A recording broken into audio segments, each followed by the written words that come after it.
Hello friends, ഇന്ന് നമ്മൾ ഉണ്ടാക്കാൻ പോകുന്ന മസ്ക ബന്നാണ്. അതിനായിട്ട് നമുക്ക് കുറച്ച് ബട്ടറും മിൽക്ക് മെയ്ഡും കൂടി ചേർത്ത് നല്ലപോലെ മിക്സ് ചെയ്ത് ഒരു ക്രീം പരുവത്തിലാക്കാം.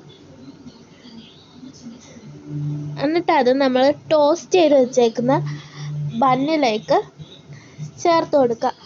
നല്ലപോലെ ക്വാണ്ടിറ്റിയിൽ വേണം നമുക്ക് ഈ ഒരു ക്രീം ആ ഒരു ബന്നിൽ ചേർത്ത് കൊടുക്കാനായിട്ട്. അതുപോലെ തന്നെ ബന്ന് അടച്ചിട്ട് അതിൻ്റെ പുറത്തും ഇതുപോലെ ക്രീം തേച്ച് കൊടുക്കണം.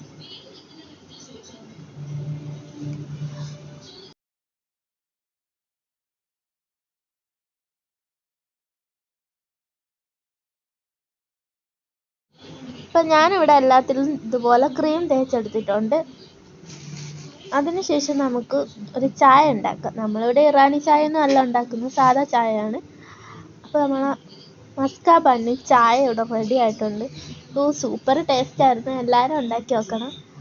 നല്ല വായിലിട്ടാൽ അലിഞ്ഞു പോകുന്നത് പോലായിരുന്നു. എനിക്കെന്തായാലും ഇഷ്ടപ്പെട്ടു. നിങ്ങളും ഉണ്ടാക്കി നോക്കുക. ടാറ്റാ.